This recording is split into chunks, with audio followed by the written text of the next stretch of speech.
नमस्कार, मैं हूं इंद्रपाल चतुर्वेदी और आप देख रहे हैं मेट्रो मुंबई। कोरोना का महाकाल, कोरोना का दूसरा वार यानी कोरोना का पलटवार, दूसरी लहर और एक बड़ी लहर। जैसा कि कल मुख्यमंत्री महाराष्ट्र के उद्धव ठाकरे ने कहा कि सुनामी जैसी लहर आने वाली है कोरोना की, यानी मरीजों की संख्या बड़े ही तेजी से फैलने वाली है। दोस्तों, क्या महाराष्ट्र में फिर लॉकडाउन लग सकता है? संकेत दिए जा रहे हैं। उप मुख्यमंत्री अजीत दादा ने भी ऐसा संकेत दे दिया है कि हम इसकी छानबीन कर रहे हैं, इसके ऊपर एक जांच बिठाए हुए हैं और देखने के बाद, हालात को देखने के बाद हो सकता है कि लॉकडाउन की स्थिति आ सकती है। गुजरात में, राजस्थान में, दिल्ली में रात का कर्फ्यू लगा दिया गया है। कई शहरों में लोग रात को, शाम को 7 बजे से 8 बजे से और सुबह 6 बजे तक घर से बाहर नहीं निकलने दिया जा रहा है प्रशासन द्वारा। कर्फ्यू से सिलसिला चालू हुआ है, लॉकडाउन तक जाएगा या कड़क लॉकडाउन तक जा सकता है। कुछ ट्रेनों की रोकथाम भी शुरू हो गई है, फ्लाइटें भी बंद होने की नौबत आ सकती है अगर कोरोना का ऐसे ही ग्राफ बढ़ता रहा तो। और इस समय जैसे ही शीतकाल का समय मौसम चालू हुआ है, कोरोना का ग्राफ विदेशों में तो कई जगहों पे महीने का, 2 महीने का, 2 हफ्ते का लॉकडाउन चालू हो गया। हमारे पास जो खबर है, फ्रांस में करीब 2 महीने का लॉकडाउन हुआ है, यूरोप में 1 महीने का लॉकडाउन हुआ है। ऐसे कई देशों में लॉकडाउन कड़क तरीके से लागू कर दिया गया है। महाराष्ट्र और विशेषकर मुंबईकरों को अब यह चिंता सताने लगी है कि क्या फिर से लॉकडाउन लगेगा और फिर उनकी रोजी रोटी पर जो व्यापार धीरे धीरे गति पकड़े थी उस पर फिर से ब्रेक लगने वाला है क्या। इस पूरी असमंजस में सारी जनता बैठी हुई है, सारी सबकी नजरें लगी हुई है कि अब सरकार की तरफ की आगे का कदम क्या होगा। कोरोना अपनी जगह थमने का नाम नहीं ले रहा है। दिन प्रतिदिन मरीजों की संख्या बड़ी तेजी से बढ़ती जा रही है। इसी मुद्दे पर हमारे साथ इसी मुद्दे पर डिबेट करने के हमारे साथ इस समय जुड़े हुए भारतीय जनता पार्टी के मंत्री ज्ञान मूर्ति शर्मा जी, और हमारे साथ जुड़ेंगे भारतीय कांग्रेस कमेटी कांग्रेस पार्टी के प्रवक्ता हैं भरत सिंह जी, और हमारे साथ जुड़ेंगे राष्ट्रवादी कांग्रेस पार्टी के नेता वैभव भरड़कर जी। हम सबसे पहले शर्मा जी आपसे जानना चाहेंगे कि क्या लॉकडाउन के पहल शुरू हो गई है? लॉकडाउन की स्थिति लाने का जो भूमिका है वो भूमिका तैयार होनी शुरू हो गई है। क्या लॉकडाउन ही अब एक मात्र आगे का विकल्प होगा जब तक दवाई नहीं? मोदी जी ने भी पिछले दिनों 2 ही दिन पहले बात में भाषण देते हुए वक्तव्य में कहा है कि जब तक दवाई नहीं तब तक ढिलाई नहीं। क्या लग रहा है आपको बिहार चुनाव में आप चाहे जैसे ढिलाई करें, चाहे जैसे प्रचार करें, क्योंकि सीट जीतनी थी, बिहार जीतना था, तो कोरोना का डर नहीं था, तब ढिलाई नहीं थी, लेकिन अब ढिलाई नहीं जब तक दवाई नहीं। देखिए, जिस प्रकार से स्विट्जरलैंड, फ्रांस में, यूरोप में, दिल्ली में, राजस्थान में, मध्य प्रदेश में और गुजरात के अहमदाबाद में हम देख रहे हैं कि मतलब ये कोरोना का दूसरा काल चालू हो गया है जी, सेकेंड फेज जिसे हम कह सकते हैं जी। ये जो चालू हुआ है मुंबई में भी, यह यदि दूसरा फेज चालू हो गया, यदि सेकेंड राउंड चालू हो गया तो मुंबई अपने आप में फिर से भयावह परिस्थिति में आ सकती है जी। उसका कारण देखिए, जब लॉकडाउन मार्च महीने में शुरू हुआ था, मार्च से लेकर के अगस्त तक पूरे देश में महाराष्ट्र और मुंबई सबसे ज्यादा कोरोना मरीज मिल रहे थे जी। सबसे ज्यादा जो डेथ मुंबई में ही हुई थी, पूना में हुई थी, आप देख रहे थे। जो परिस्थिति आज दिल्ली की आज की तारीख में है, यही परिस्थिति मुंबई की थी उस समय धारावी को लेकर के बाकी क्षेत्रों में। लेकिन मुंबई करों ने बहुत सावधानी बरतने के बाद में अब हम बहुत ही अच्छी परिस्थिति में हैं। लेकिन यदि मुंबई के लोग भी जिस प्रकार से बाहर खरीदारी के लिए बाहर निकलते हैं या अपने काम धंधे को लेकर के बसों में भीड़ मचाते हैं, काम धंधा भी बहुत जरूरी है। लोगों को अपना जीवन यापन बरकरार रखने के लिए, घर चलाने के लिए, अपने परिवार को चलाने के लिए काम धंधा भी उतना ही जरूरी है। लेकिन साथ साथ में लोगों ने यह भी जिम्मेदारी निभानी चाहिए, सोशल डिस्टेंसिंग का मेंटेन करना चाहिए, साथ ही मास्क का उपयोग किसी भी हालत में करना चाहिए। आमतौर पे देखने को मिल रहा है आज प्रतिदिन कोरोना के जब एकदम पीक काल था तब लोगों से 6 फुट दूर ही बात करते थे, लेकिन आज की परिस्थिति में यदि आप देखेंगे तो लोग मिलते हैं तो तुरंत हाथ पकड़ लेते हैं, हाथ मिलाने के लिए बहुत आग्रही हो जाते हैं जी। कई बार मेरे मित्र ऐसे होते हैं जो जबरदस्ती कहते हैं अरे कुछ नहीं, अब तो सब निकल गया। ये सब लापरवाही ही आगे चल करके हमको खतरनाक साबित होगी और भयावह परिस्थिति में लेके जाएगी। इसलिए आपके चैनल के माध्यम से मैं लोगों से यही अपील करना चाहूंगा कि हमें बहुत सावधानी बरतनी चाहिए। मुंबई और महाराष्ट्र को हमें बचा के रखने के लिए सोशल डिस्टेंसिंग और मास्क पहने ताकि हम सुरक्षित रह सकें। सब एक बात बताइए, क्या अब जो लॉकडाउन लगेगा, जैसा कि स्थिति यहाँ पर भी इतने पिछले लॉकडाउन से उबरने की स्थिति में अभी लोग नहीं आ पाए हैं, भुखमरी फैल गई, लोगों को रोजगार चले गए, नौकरी चली गई, बहुत भयावह स्थिति, लोग बिल नहीं भर पा रहे हैं, लाइट के बिल, कितने लोग किराया नहीं दे पाए, कितने लोगों की दुकानें, रोज होटलें बंद हो गई, कितनी होटलें बंद हो गई, कितने व्यवसाय बंद हो गए, फैक्ट्रियां कंपनियां कितनी बंद हो गई।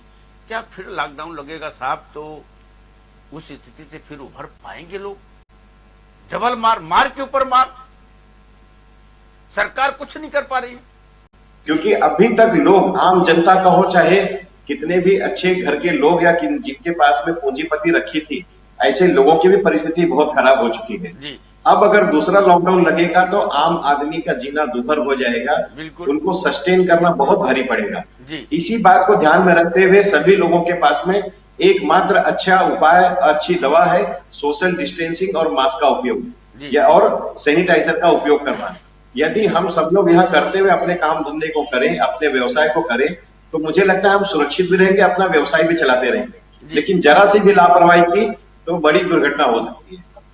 मतलब सरकार के पास क्या लगता है आपके हिसाब से, महाराष्ट्र सरकार को और केंद्र सरकार को क्या कदम उठाना चाहिए? कि लॉकडाउन ही पर्याय है या यहाँ की जनता, अब जिस तरीके से आपने देख रहे होंगे, लोग सुन रहे हैं, समझ रहे हैं, नहीं समझ रहे हैं, कुछ लोग होता है कि बिना मास्क के ही घूम रहे हैं, दंड भी लगाया जा रहा है, सोशल डिस्टेंसिंग तो दूर की बात रही।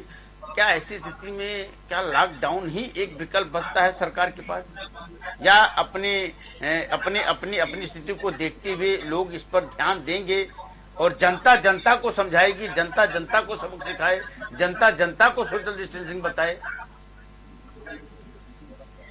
देखिए, परिस्थिति जब कंट्रोल से बाहर चली जाएगी, अभी तक तो बहुत कुछ कंट्रोल में है, मुंबई, महाराष्ट्र में, पुणे में बहुत कुछ कंट्रोल में नहीं है जी। नासिक में भी नहीं है, कल का यदि आप न्यूज देखेंगे तो नासिक में भी नहीं है। यदि कंट्रोल से बाहर परिस्थिति जाएगी तो मजबूरन लॉकडाउन लगाना ही पड़ेगा जी। इसीलिए हमारे पास, सभी लोगों के पास में पर्याय यही है कि यदि हम लोग बहुत अच्छे तरीके से हम इस चीज को मेंटेन करेंगे तो हम सब लोग सुरक्षित रहेंगे, समाज सुरक्षित रहेगा और अपना देश भी सुरक्षित रहेगा। हाँ, भरत सिंह जी हमारे साथ जुड़ गए हैं। भरत जी, आपको बहुत बहुत धन्यवाद हमारे साथ जुड़ने के लिए।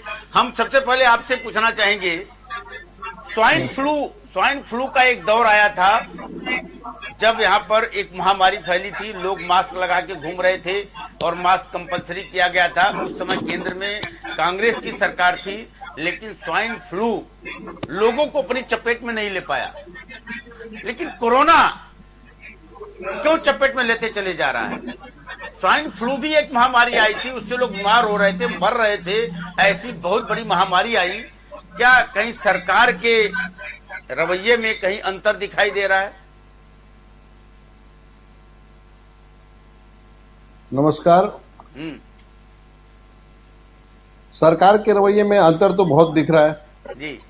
कल तक सरकार बोल रही थी कि मंदिर खोलिए जी, मंदिर खोलने के लिए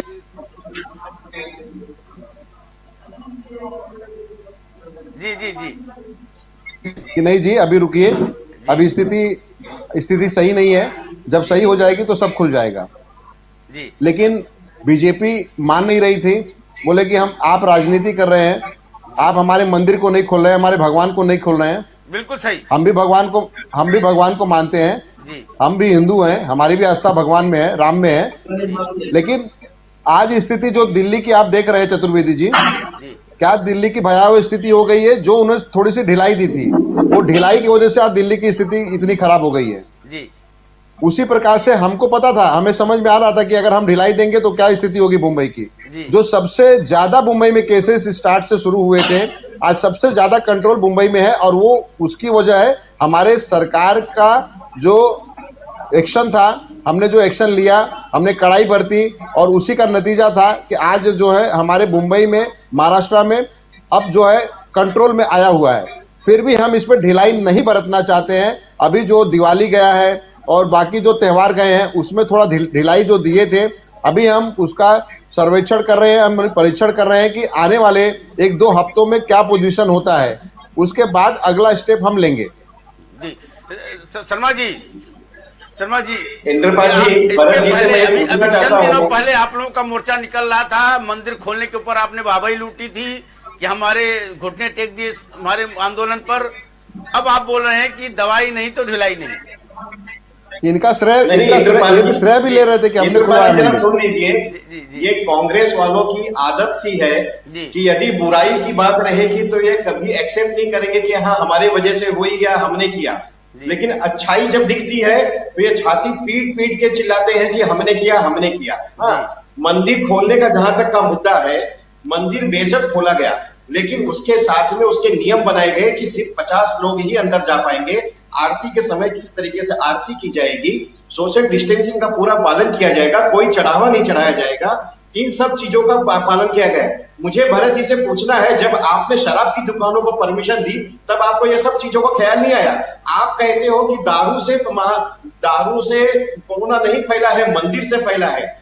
ये इनकी जो महापौर है किशोरी पेडनेकर, इनका स्टेटमेंट था ये परसों का। शर्म आनी चाहिए ऐसा स्टेटमेंट देते समय कि से नहीं मंदिर से कोरोना फैला है, ये ऐसा स्टेटमेंट है।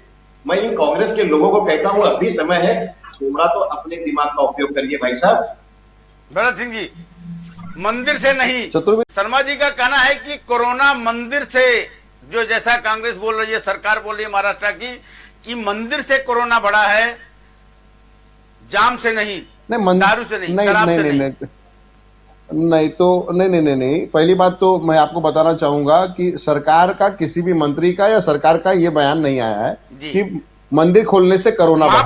महापौर का स्टेटमेंट है, शर्मा जी ने बोला महापौर का स्टेटमेंट है। देखिए बीएमसी में फिर आपको याद दिला दूं, बीएमसी में बीजेपी और शिवसेना अलायंस में है, हम बीएमसी में अलायंस में नहीं है, हम सरकार में है। सरकार अपने हिसाब से बराबर काम कर रही है और जहां पे कड़ाई बरतनी है वहां पे कड़ाई बरत रही है। मैं आपको बता रहा हूं, महापौर ही नहीं, इनका भी महापौर होता, प्रथम नागरिक होता है महाराष्ट्र का। महापौर ने अगर वक्तव्य दिया है तो महापौर से आप पूछिए कि महापौर ने क्या बोला है। मैं आपको सरकार का बता सकता हूं, कांग्रेस पार्टी का बता सकता हूं स्टैंड क्या है। मैंने आपको फिर बताया कि जब ये मंदिर खुला तो श्रेय तो लेना चाह रहे थे ये कि मंदिर हमने खुलवाया है, और उसके बाद अगर कोरोना बढ़ा है तो इसका श्रेय भी तो इनको, बीजेपी को जाएगा ना कि कोरोना बढ़ा है तो आपकी वजह से बढ़ा है कि महापौर की वजह से बढ़ा है। ये बताइए हमको चतुर्वेदी जी, श्रेय भी ये लेंगे और उसके बाद जब बढ़ गया तो बोलेंगे नहीं नहीं ये तो महापौर की वजह से बढ़ा है। देखिए, मंदिर खुलवाने का आग्रह भारतीय जनता पार्टी का पिछले 3 महीनों से इसलिए था कि बाकी भरत सिंह जी ने जो कहा है, भरत सिंह जी जो कह रहे हैं कि मंदिर खुलवाने के कारण कोरोना बढ़ा है, क्या इस शहर की जनता, मैंने ये नहीं बोला कि मंदिर खुलवाने के लिए बढ़ा है, मैंने ये नहीं बोला, मार्केट में मैंने ये नहीं बोला चतुर्वेदी जी की मंदिर खुलवाने से बढ़ा है, या बाकी स्थलों पे नहीं भीड़ भाड़ हो रही है। इनकी सरकार का अजब, चतुर्वेदी जी, मैंने ये नहीं बोला कि मंदिर खुलवाने से बढ़ा है, ये बीजेपी के लोग बोल रहे हैं ना। सुनिए जरा, सुन लीजिए मेरी बात। जब बाइक पे बैठेंगे 2 लोग तब कोरोना फैलेगा, और जब 25 से 50 लोग उस बस में ट्रेवल करेंगे तब कोरोना नहीं फैलेगा। नहीं, ये थोड़ा हम पीछे नहीं जाते हैं शर्मा जी। आवाज नहीं आ रही है। हाँ, अभी आ रही है आवाज। आ रही है, वीडियो नहीं चला, थोड़ा सा शर्मा जी से आपके मार्फत एक सवाल पूछना चाहता हूं कि जब कांग्रेस की सरकार थी केंद्र में तो एक स्वाइन फ्लू नाम का बीमारी आया और वह कुछ दिन भी टिक नहीं पाया। आखिर क्या वजह है कि कोरोना इतना लंबे से टिका हुआ है? मुझसे पूछ रहे स्वाइन फ्लू था शर्मा जी, जवाब क्या वजह है?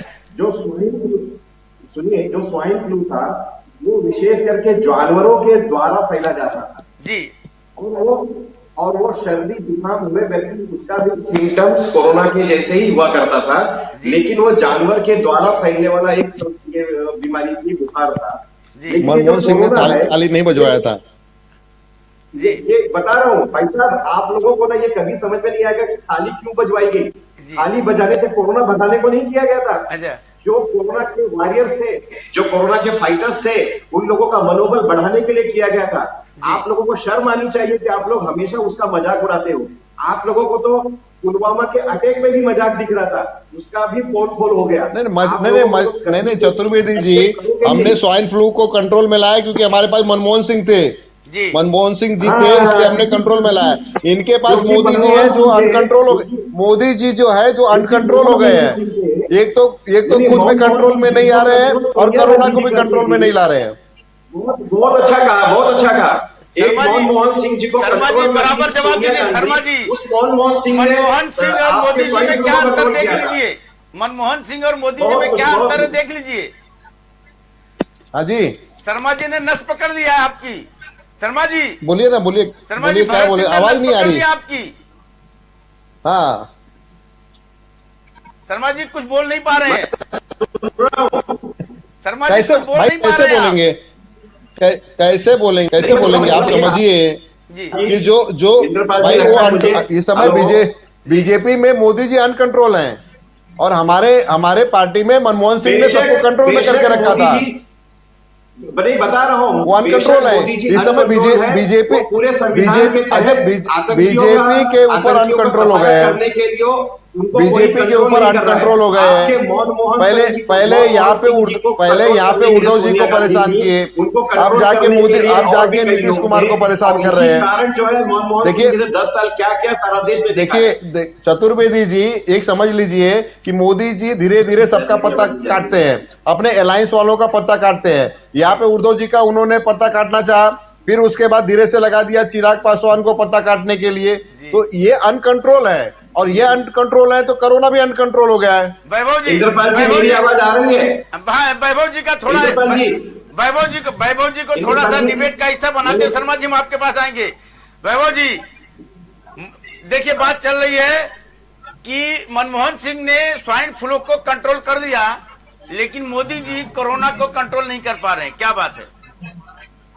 सही बात है। मनमोहन सिंह और हमारी सरकार लोकशाही पे विश्वास करती थी जी, और अभी की सरकार, केंद्र की सरकार आप देखे जी, बाकी कोई मंत्री नजर ही नहीं आते, 2 मंत्रियों के सिवा जी, अमित शाह, प्रधानमंत्री जी और राजनाथ सिंह। हाँ, वो सब उन्होंने अपने हाथ में सारी चीजें रखी है। इसके लिए प्रशासन कैसे कंट्रोल होगा फिर 2 जनवरी? ये प्रॉब्लम है। और रही बात कोरोना को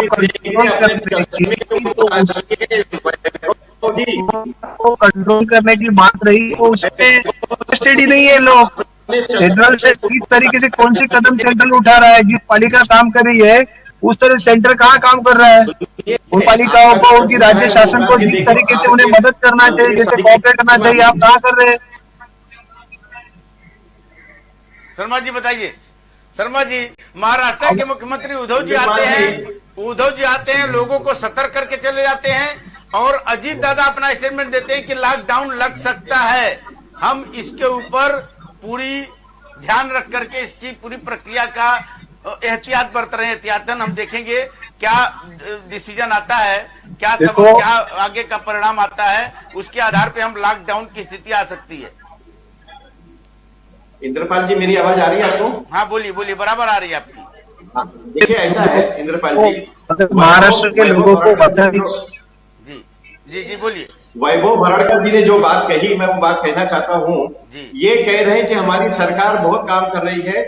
उद्धव ठाकरे जी अपने घरों से बाहर इस पूरे लॉकडाउन के 8 महीने में कितनी बार निकले हैं, जरा इनसे पूछिए।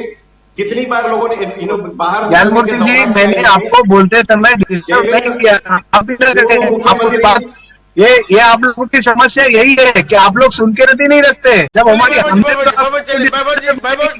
बात क्या पूरा करने, शर्मा जी क्या बात करने का, हमारी महाविकास आघाड़ी खाली लोगों के बारे में सोच रही है, जनता के बारे में सोच रही है।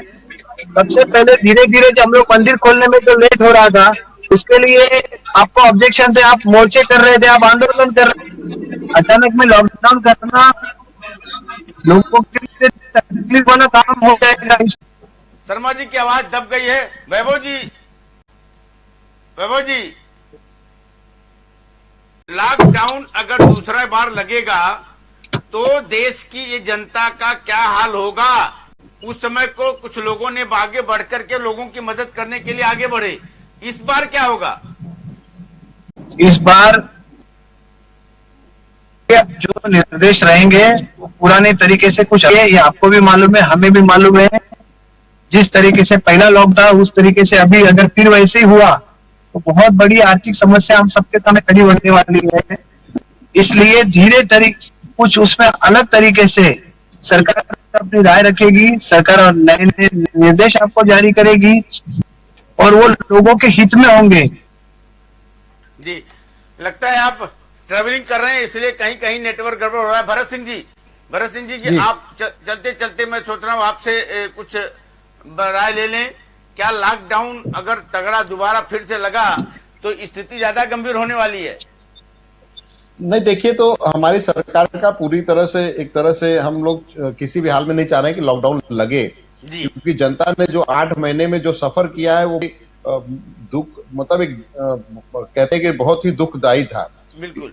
और अब हम लोग नहीं चाहते हैं कि इस तरह से फिर से जनता को सफर करना पड़े। लेकिन एक चीज आप समझिए चतुर्वेदी जी, कि जैसे दिल्ली के हालात हुए हैं, जिस तरह से अहमदाबाद के हालात हुए हैं, अगर ये हालात आते हैं तो हमें कुछ कड़क कार्रवाई करना पड़ेगा, कड़क कदम उठाना पड़ेगा जी। उसके हाँ, क्योंकि लोगों का जान बचाना बहुत जरूरी है जी। अगर उसके लिए लॉकडाउन करना पड़ेगा तो सरकार उसके विषय में जरूर सोचेगी। लेकिन अभी तो फिलहाल ऐसी स्थिति और परिस्थिति नहीं आई है कि सरकार को इस तरह से कदम उठाना पड़े, क्योंकि आने वाले समय में अभी 1-2 हफ्ते का हम लोग वेट कर रहे हैं, वेट एंड वॉच हम लोग देख रहे हैं कि क्या पोजीशन होता है। जो दिवाली में इस समय दिवाली में थोड़ा सा स्थिति खराब हुई थी और दिवाली के चलते हिसाब से हमें समझ में आना समझ आएगा कि क्या पोजीशन है, फिर इसके बाद सरकार डिसीजन लेगी। लेकिन हम ये चाहते हैं कि लॉकडाउन नहीं हो, ऐसा हमारा सोचना है अभी फिलहाल। बिल्कुल। अभी हम एक बार फिर दर्शकों को बता दें, मुंबई की जनता को बता दें, मुंबई में अभी कोरोना का ग्राफ बहुत धीमे रफ्तार से बढ़ रहा है देश में। हालांकि देश में भारत में उत्तरी भारतीय जो क्षेत्र हैं जहां पर ठंडी बढ़ गई है वहां पर कोरोना काफी तेजी से बढ़ना शुरू हो गया है, लेकिन अभी मुंबई में हालात नियंत्रण में है।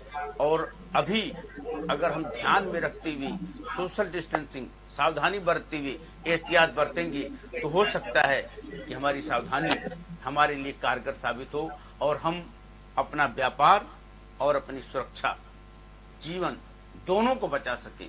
और यही बचाना भी है, यही हमें मुंबईकरों को करके दिखाना है। एक छोटा सा विराम, जल्दी वापस लौटेंगे। देखते रहिए मेट्रो मुंबई। नमस्कार।